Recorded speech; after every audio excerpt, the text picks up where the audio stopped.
So, at this stage, it has been about 2 months since the defeat of Zsothorum T'thara, and Anya, you find yourself walking the streets of Dorum, where it's around about probably middle of the day, maybe a little bit before. What are you doing? So Anya, she's walking with purpose, taking great strides towards the Convocation Tower. They've got a tower, right? Yeah. Yep, okay. I wasn't sure if I was just imagining that. But she is kind of doing like it doesn't seem like she's rushing there for any purpose, but she's just got intent. And sort of as she reaches the Convocation, she spots one of the guards outside and she's like, it's time. It's that time of the week. Where are your wizards? I will get Verona. And they go inside and...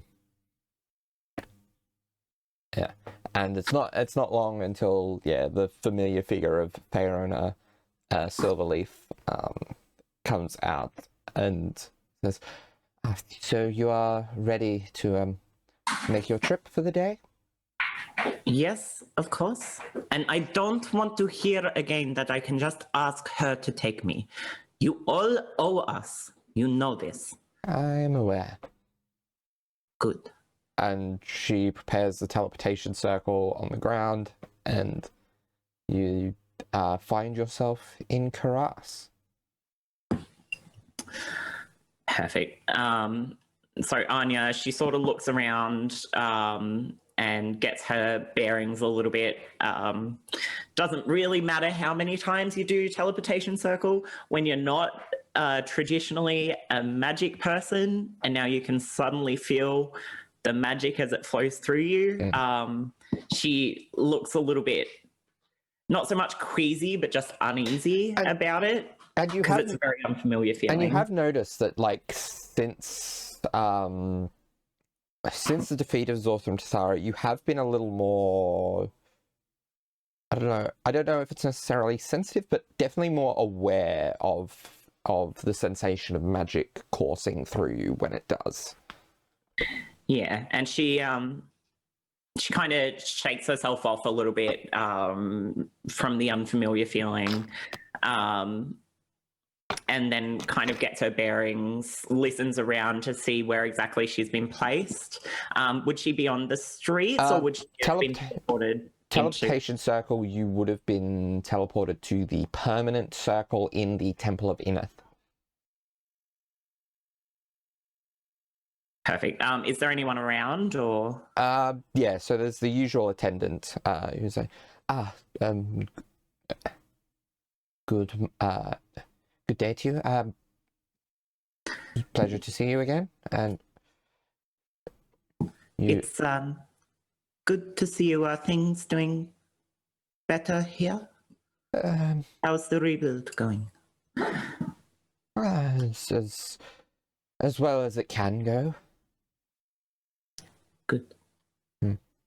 She does a sort of, in a respectful sort of way, a gesture of Ineth, and is like, I will see you this afternoon. See you this afternoon. And she makes her way to Ross's house.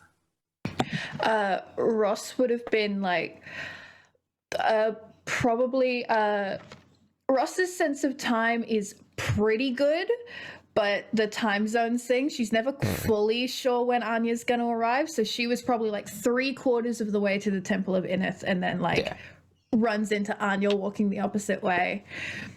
And it's just like... yeah, so I think it's probably... I think it would have been late, like a bit past the middle of the day in Dorum, so it would be probably morning here. Yeah. So, you're early today. That's good. Oh, I didn't realize. Sorry, it can be a little bit Yeah. hard telling the time. I usually have to ask Bertie, and he's off very, what I can assume to be early, doing setups. So I'm glad I'm early. Yeah, no, it's good. Saved me about 5 minutes, so cool. Wonderful. It's good to see you, Rovari. It's good to see you too, Anya. Shall we? Yes, let's go. We walk back to Ross's house. Yeah. Along the way, Ross is gonna be like updating Anya on all the goss, all the latest news. I believe at this point Neumann has been living there for just over a month. So Ross would also very excitedly tell Anya that in about a week, the players are all planning on surprising Neumann with the belt. That means he's a full member of the group. Oh, and that's what he wants, yes? I think, yeah, he's taking like a duck to water to everyone else, so I think he's going to be really excited. Well, that's good then. I think it will be good for both of you. Yeah. You've both been through the same, so having that in your troop will be less alienating for you. Yeah. And sorry, was that that was no, it's fine. yes. Shall we? Yeah. Yes. Sorry. Yeah. Oh, good. When we get to Ross's house, she'll take Anya like through the house. If any of the housemates are hanging around, you know, they'll wave and say hello. They know what's up at this point. But they will verbally say hello. Yeah. By the way, I would like to establish that.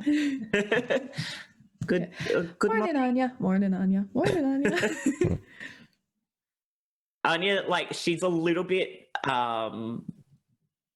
awkward around the theatre troupe now, which is quite funny because she never was when she came here for the first time.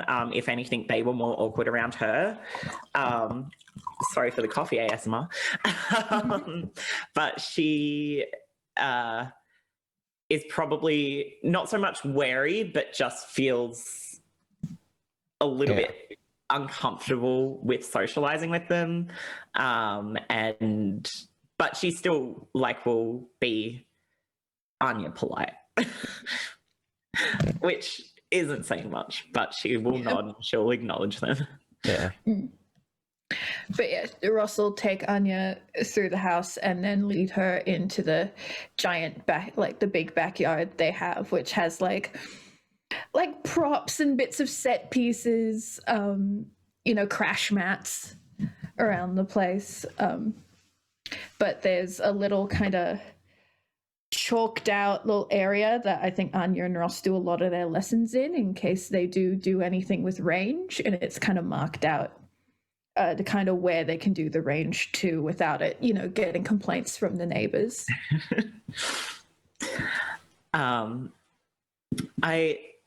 I know last time we were working on feeling the magic before the casting. I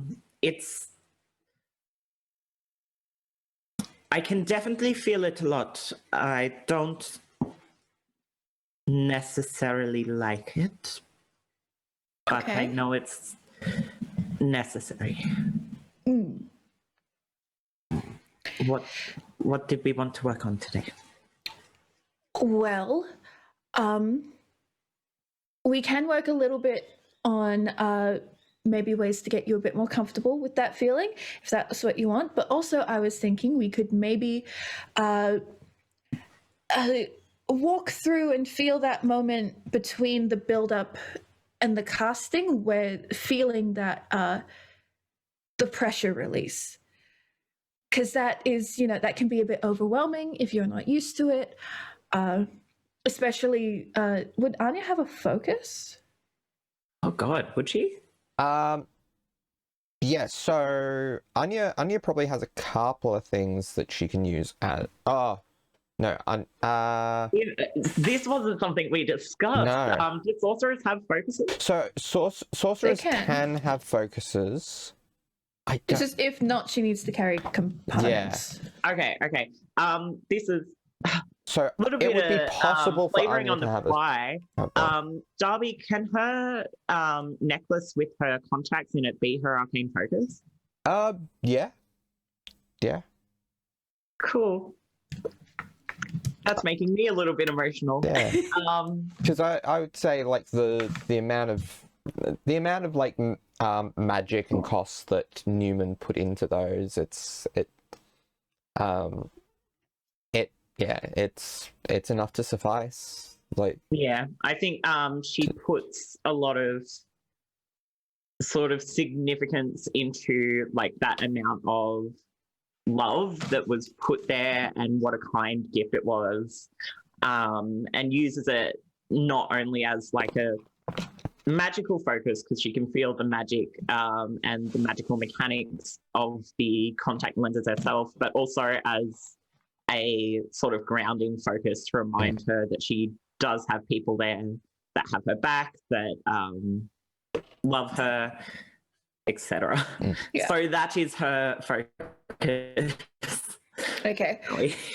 Cool. Just because Ross would know that, and therefore, especially because you're channeling with a focus rather than components, sometimes it can feel a little nebulous and a little less connected to the physical act of magic. So we can just go through what that build up, that moment of release feels like. If you want, we can do a couple harmless little cantrips. You're getting really good at the cantrips, so we can do a couple of those if you're comfortable, and then maybe move up to something with a bit more oomph to it. Okay. I think I'm up to that. Yeah. Good. I think you are too. You've been doing really well, so this should be good. Yes. Okay. Let's start.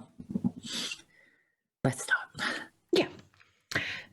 So Ross will probably lead Anya through a couple of much like when Anya did the training with Ross, probably a couple of centering and grounding exercises. Definitely not super long ones. Yeah. I think something that Ross most likely picks up on and has over the past couple of weeks is the longer these sort of focusing exercises are, the more uncomfortable Anya grows. And she gets a lot more sort of tense the longer she's in it. Yeah. And it makes things a little bit harder for her. So, yeah.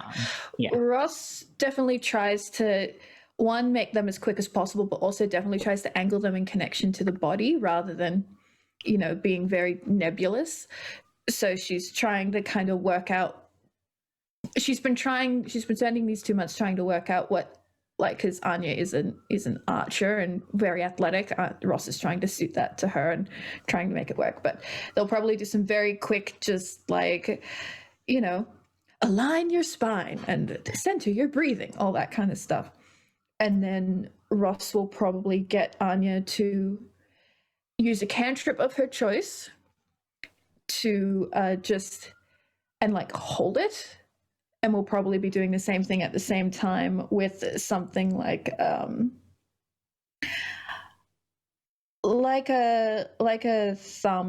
prestidigitation image for herself. So she and Anya will be just feeling the magic build, and then on the count of 3, we'll be like, and 1, 2, 3, cast, and she'll just make a little prestidigitation bunch of flowers spring from her hand, and whatever Anya does. And Anya's sort of working, she's using gust to sort of swirl around the flowers and try and work sort of around Ross's magic as well, and like feel Ross's magic as well as her own and not get overwhelmed by that, I guess. Yeah.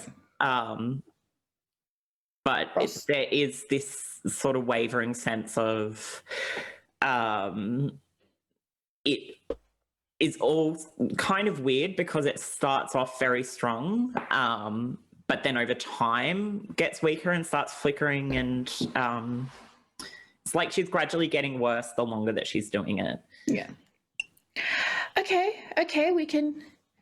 Okay, did you feel that moment of release there? I guess I think it's okay. It's a lot because I can feel, and your magic is loud. Like it's not you. Like it's fine. It's just. Can we try something else? I'm not. Yeah. No. Okay. We can change it up. What do you want to look at? What do you want to focus on at the moment? I don't know, Ross. I need. Okay. I just need to do something. Okay. Oh God. Trying to get back in teacher mode. Oh. Ross would know this. Does Anya have anything that like affects her? Would she have her bow and arrow with her? And does she have any magic that affects that? I think she wouldn't have her bow and arrow with her. She does have multiple daggers on her at all times. Okay. But she's been trying to be less constantly defensive. Okay. So she's been trying to, when she knows she doesn't need it, leave her bow at home. Okay, cool. Yeah.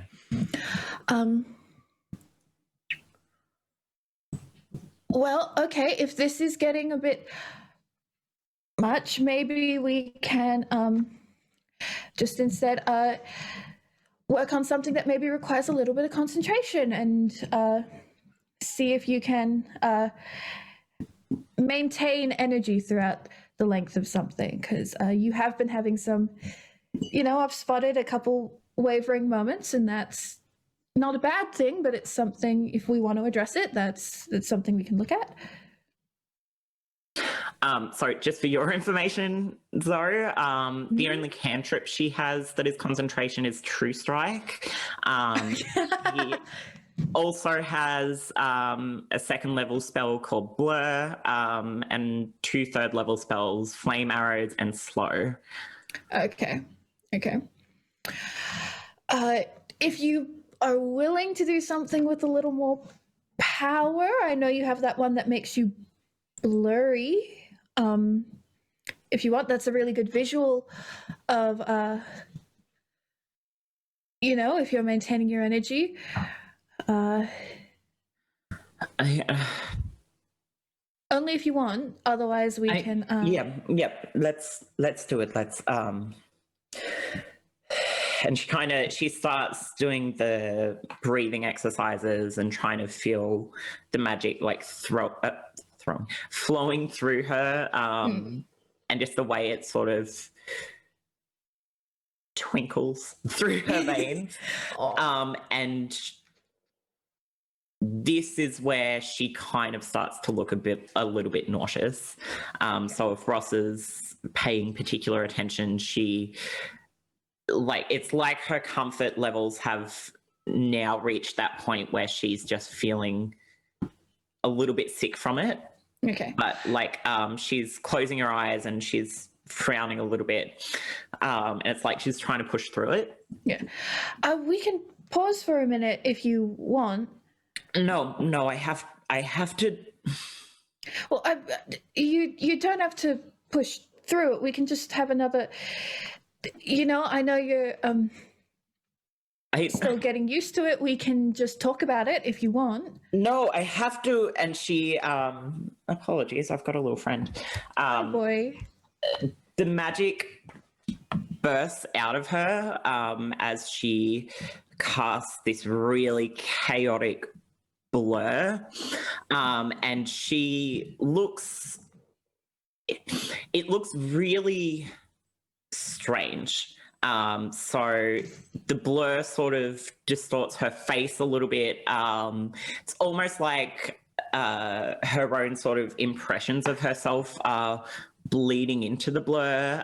So there's,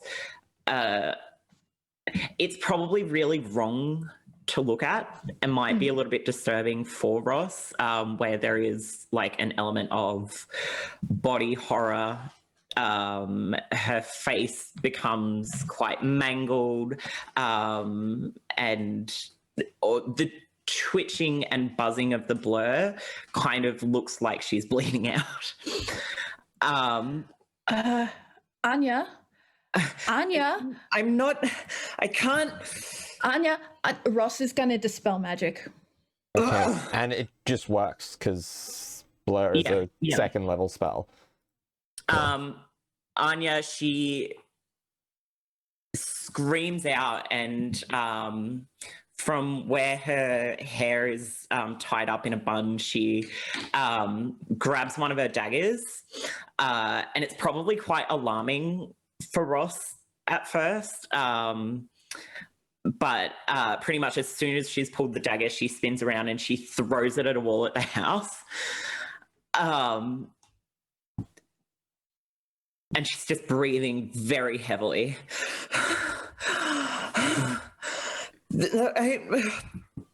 Fuck. Hey. Fuck. Do you need a minute? Fuck. It's fine. Do you need a minute alone?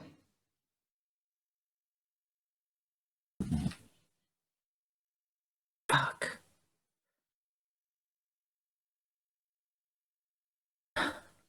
She says this in a whisper. She's like, Rovari, I am so sorry. Hey, it's fine. It's fine. We'll talk about it. But do you just need a minute? Do you need water?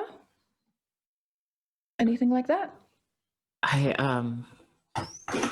No, it's okay. I just, she goes over, to the dagger, and she pulls it out of the wall and places it back in her hair. And she takes a couple of deep breaths, puts her hand on the wall and casts mending. And it looks like it flickers and wavers a little bit.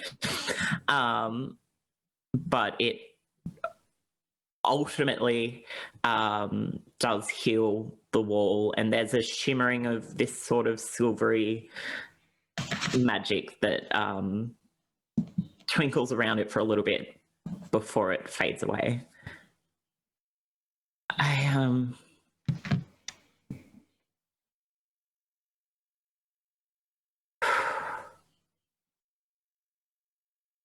I think we need to take a break.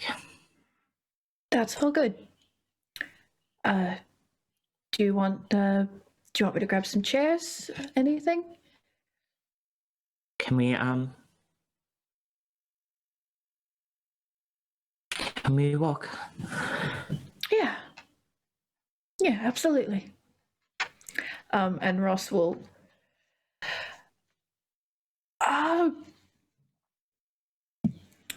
probably take Anya like round the side of the house so we don't have to go back through, and just take her on a walk through like all the back streets that she knows, where there like are some people but not a lot. Like it's mostly just people on like smoke breaks and coffee breaks and stuff out the back of their jobs, and no one really pays them any heed. As they sort of walk around the side of the house, I don't think I mentioned it before, but when Anya got to the backyard, she would have untied her face covering. She ties it back up and covers her eyes again. And she's like,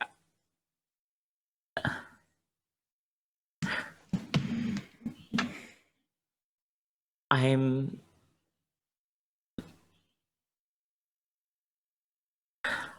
really sorry. That's okay. Magic's hard.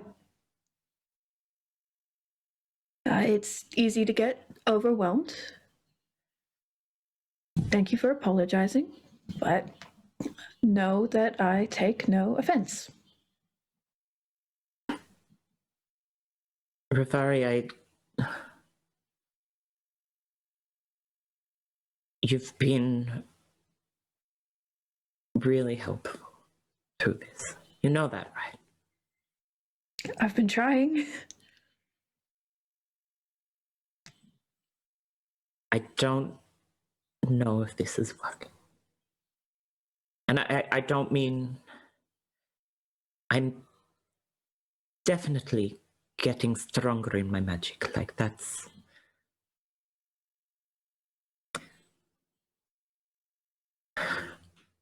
I think that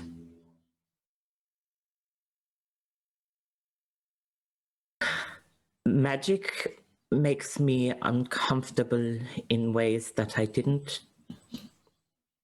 foresee, which is fine. It will get better over time, but I don't want to risk hurting you. And I don't think I would, but I think that's part of what's holding me back. Okay.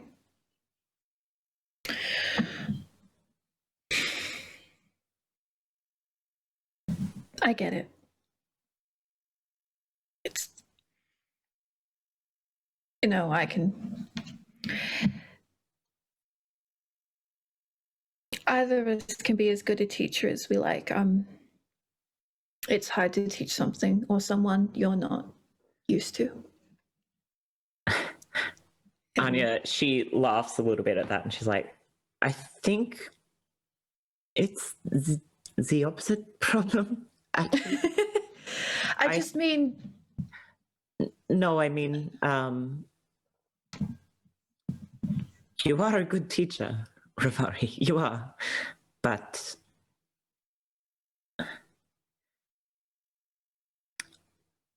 I think I do not think that there is...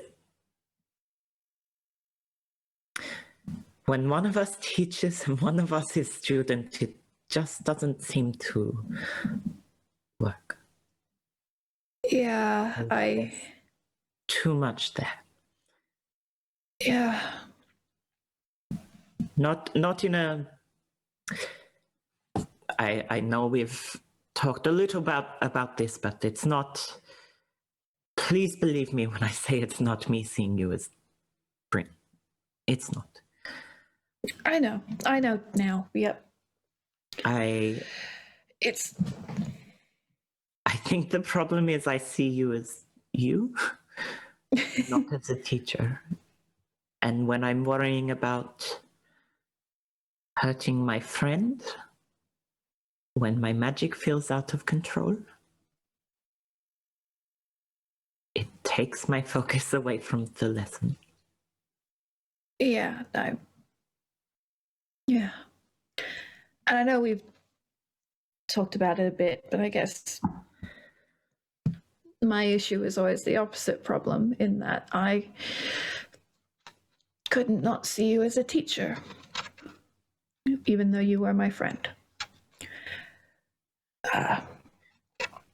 I guess I thought going hard in the other direction might help, but I know there's things about the way we see each other that can't go away if there's a label on what we're doing.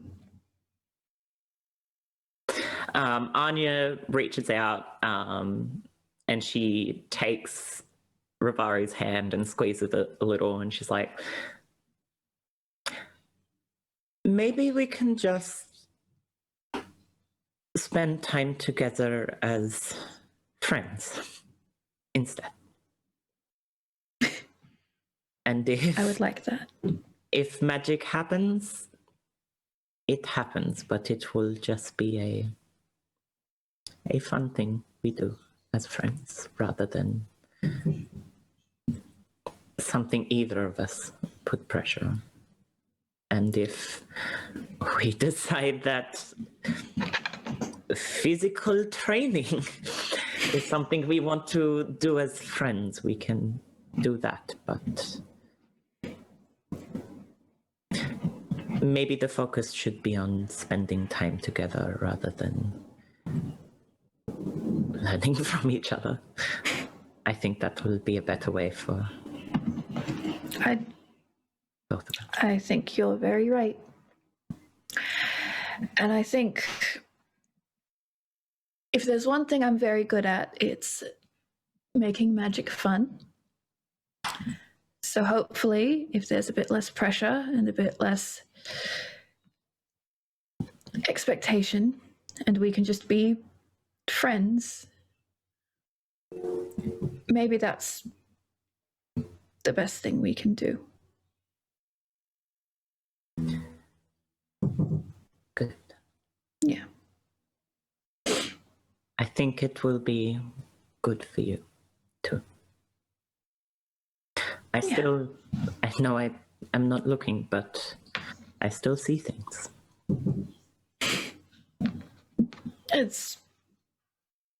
I'm working on it. I know.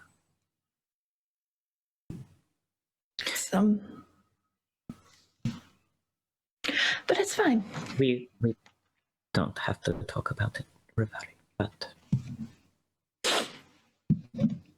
Thank you. sometimes knowing someone knows helps. So she squeezes her hand again and she's like, I know. Thank you. Your time. Thank you. Anyway, tell me about what nonsense bullshit letter Sam has probably sent you in the time. He has not sent me any letters, but Oh, that's infinitely worse. But Birdie and I are planning on speaking to him. Oh. Birdie's working on a spell, so we might be able to talk to him in a way that means the wizards won't know we did it. So, keep his brain from melting out of his ears, answer some of my questions. It'll be good. How are you feeling about that? Oh, I certainly am feeling. Ross has not let go of Anya's hand this whole time. And Anya can't see it, but when Ross talks about this, her eyes are her natural eyes. Anya, as she's holding Ross's hand, she mentioned before that Ross's magic is quite loud to her. So she does feel that sort of flicker of something changing. Yeah. Forgot about that. And it's quite funny because to Anya, it's something that she's had to think about a little bit now that she can feel magic. She has so many questions that she's not comfortable asking yet about like the feel of magic. And it's terrible, and she strays away from the thought, but Ross's magic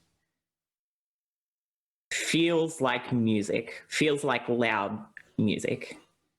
And when she first heard it, her first thought was, did Bryn's magic feel this loud? and then she immediately went cold. This was the first time she ever felt it. And now she's been working on that, and she can feel the distinct difference in, not that she ever felt Bryn's magic, but she's learned a lot of differences in Rovari's magic. And she sort of squeezes her hand again, and she's like, I know I did not meet Sam for very long. And impressions were interesting.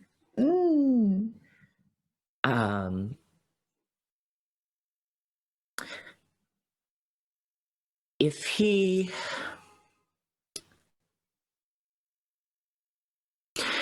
doesn't figure his shit out, he's an idiot.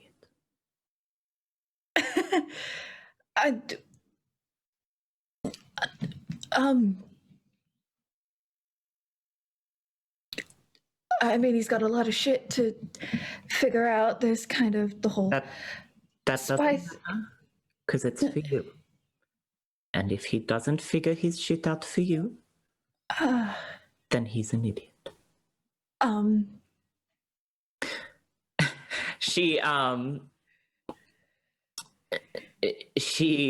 squeezes Rovari's hand again, and then she sort of, still holding hands with her, drops it and like continues walking, just like tugs her along a little bit. She's like, shall we go get coffee or something?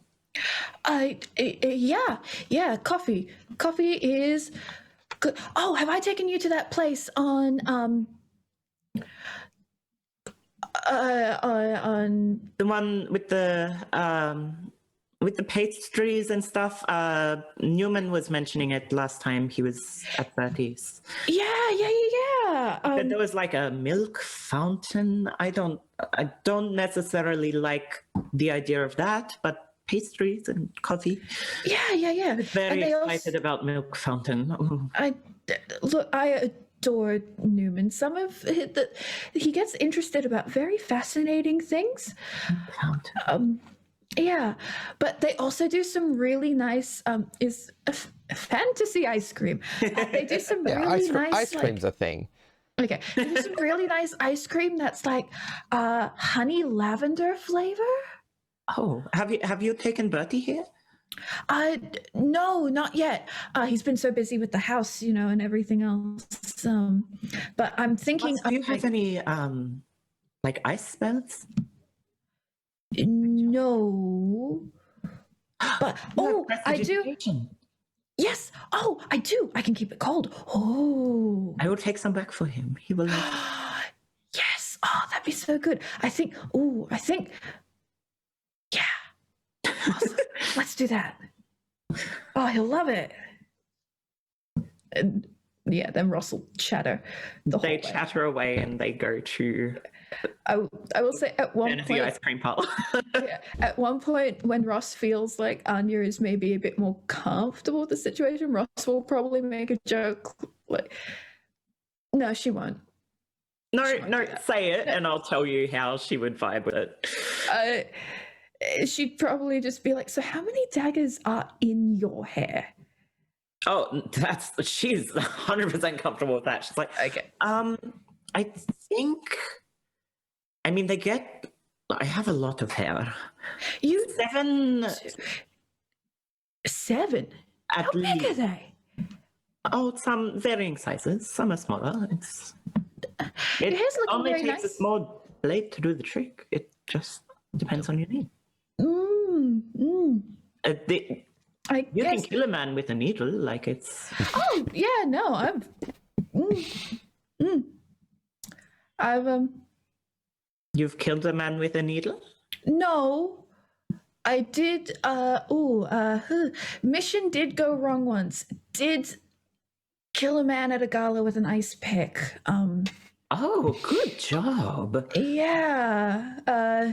Tell me more about that. Oh, okay, sure. And Ross will go into the tale of that time a mission went wrong and she couldn't use magic and had to kill a man with her bare hands. Anya is the most invested in this story than she has been in like anything that entire day. And she's very impressed. She sings Ross's praises. Ross doesn't know how to feel about that, but is telling the story anyway, while they get ice cream to take to Birdie. Yeah. And yeah, so I think the two of you spend a decent chunk of the day spending time with each other, and I think that's where we're going to leave this scene. Yeah. Wonderful. Right. Thank you very much for listening, everyone. Thank you for listening, folks. Goodbye.